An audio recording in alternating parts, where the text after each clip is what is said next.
Hey there, fellows. So look here, we've come to the test track, and here's what we'll be doing. Some time ago, we did something that we got a lot of requests to try, which isn't to say that we weren't interested to see how far you can drive a car in first gear. As in first gear, foot to the floor, and off you go. And it was cool and whatever, but the engine was pretty quick to give up for some reason. You might recall how that happened. Anyway, we have a car right here, which isn't new, but that's par for the course. So first gear we've already tried. Now let's try reverse. We're gonna put the gearbox into reverse, cane it, and see how long the car is able to last. When you're just sitting in a car that's reversing, it feels fine, but if you're the one trying to control it, that's when things get a bit difficult. Yeah, it's definitely not the simplest thing. Now, I don't know how long I'll be able to last in there, because at some point my vestibular system might start to malfunction. As for whether the engine or the gearbox is going to crap out first, well, that's up for debate. Radiator's not going to have sufficient airflow, though you can somewhat remedy that by turning the heater on. As for the gearbox, well, the gear is straight cut, the axis is quite puny, so there's only one way to find out. And that's what we're about to do, so let's get right to it.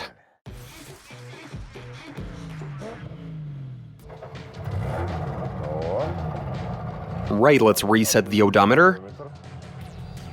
There we are. And here we go.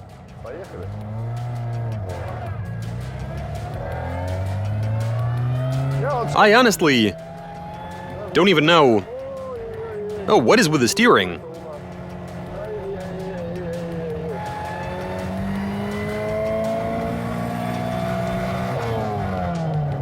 I guess I'll have to use the brakes.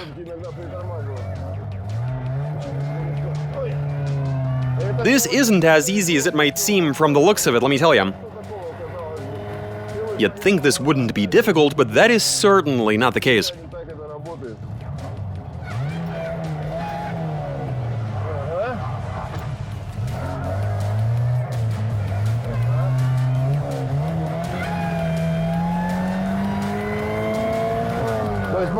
When you're accelerating hard, the car is somewhat controllable. But when it starts rocking about or you let off the gas, that's when you're in trouble.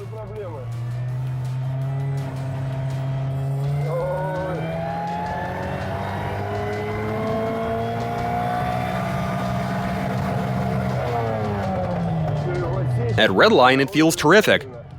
But I have a feeling that the gearbox... Not even a lot of buzzing in reverse. Oh no, there it is.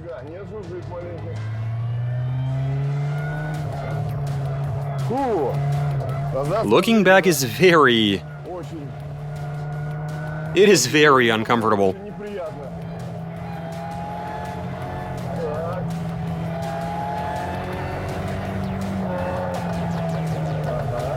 There we go. A bit of braking. Using the engine, no worries.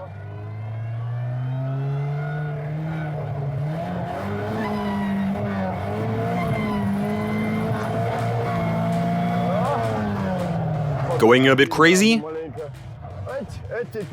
That won't do. I'm not gonna go for first. I gotta commit to reversing. This sucks. Good thing I haven't had lunch yet. I might have been losing it at this point. Easily.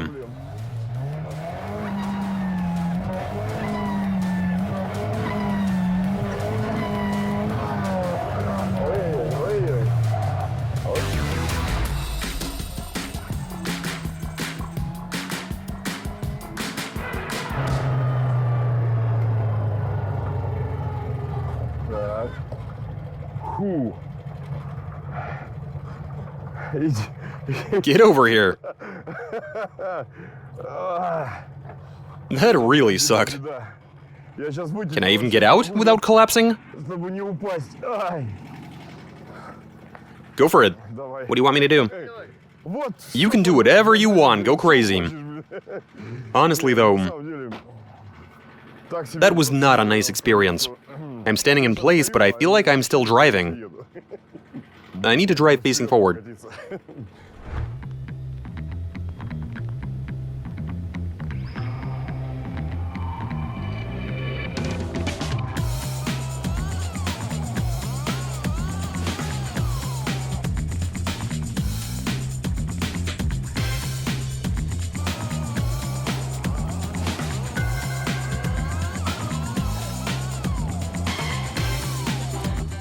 Copy.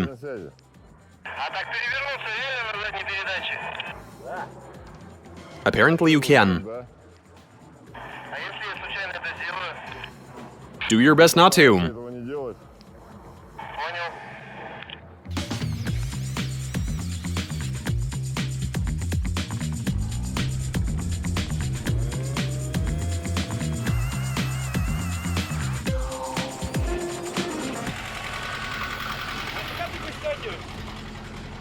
Easy there, don't fall now.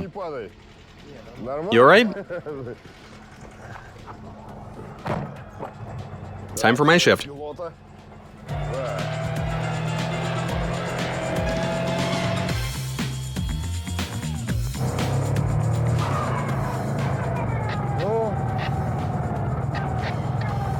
What's up?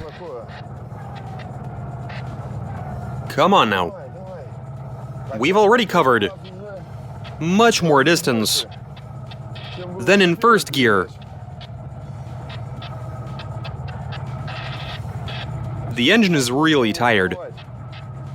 What's wrong? I guess I'd better cool it off.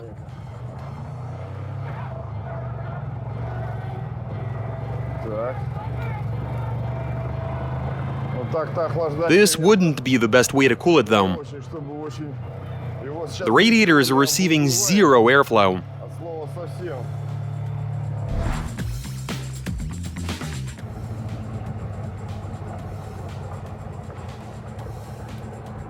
I've noticed the engine isn't operating properly. Like, I don't know, an ignition lead popped off or something.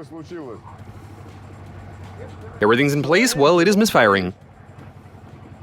How many fingers? 4? 2 real ones and 2 reflecting from the camera lens.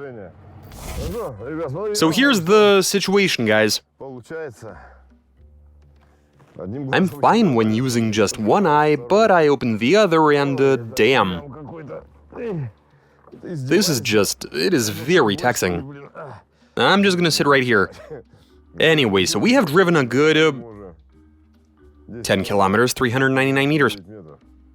So almost 10.5 kilometers. The gearbox is holding up, which is nice, but the engine has been acting up on us. It just ceases to pull, and the further you go, the worse it gets. First we lost 1 cylinder, but the engine didn't overheat. It was on the verge, yeah. Then we lost another cylinder, and now things are really bad. I think we'd better stop beating on it. That being said, we will make this more interesting. I was constantly clutch kicking, and I do think that if we'd have had a long wide straightaway, this could have been quite easy to pull off. But here we've been zigzagging, turning left and right, nothing seems to be happening. And so I suggest we make this a bit more difficult for the gearbox. I'm looking at a lamppost. I suggest we tie the car to it. In order to ensure that all of the parasitic gears and all of that would be loaded up to the gills. It's hard to tell whether the engine or the gearbox will give up first, but we're about to find that out. Let's do this.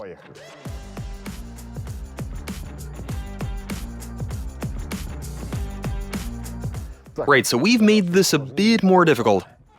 Where do you think you're going?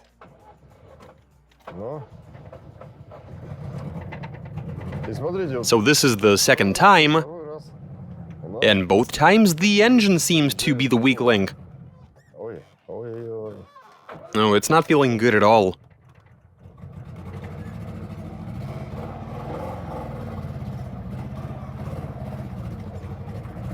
Come on.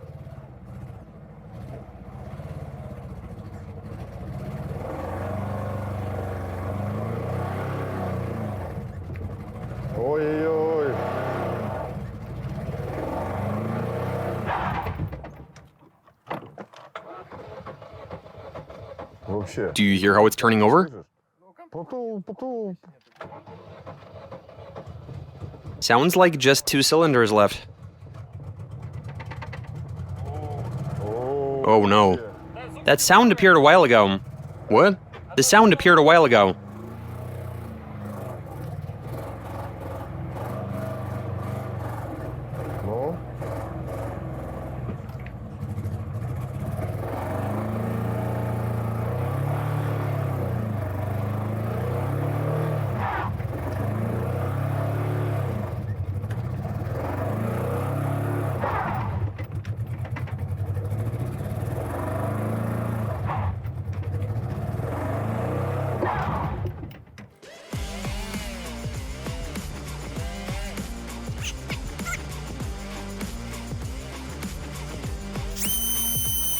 Still isn't working.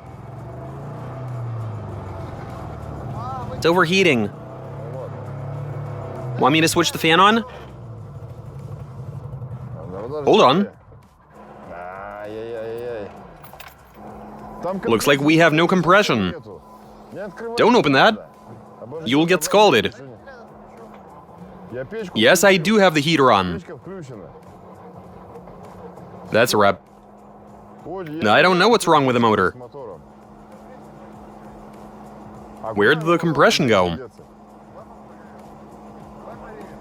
Burned through valve in 2 cylinders?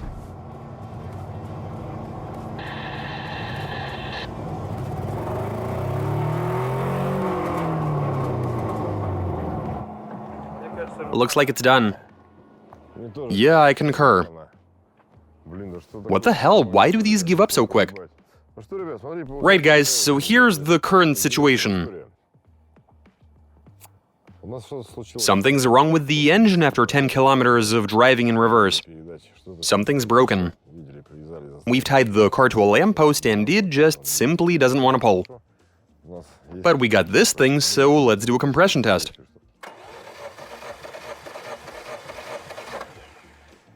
How much? 9.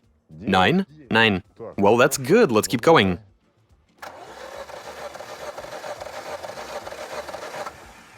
How much? 7.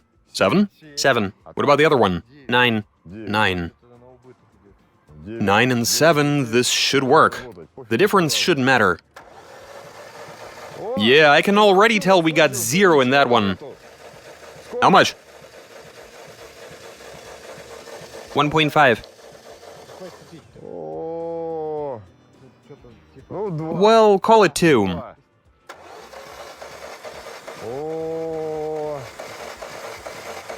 Not even a kilo? You can call it a kilo. There may be some blow-by. I'd better avoid casinos. I thought it'd be 5. 1. Well, what can you even say? We were trying to destroy the gearbox, but we killed the engine. Before, this car was very happy to move along. It started and accelerated well, had plenty of torque, but 10 kilometers in reverse have taken their toll. I say we tear it apart and see what actually happened to it, and why we've lost all compression. Let's head back to base and figure it out then.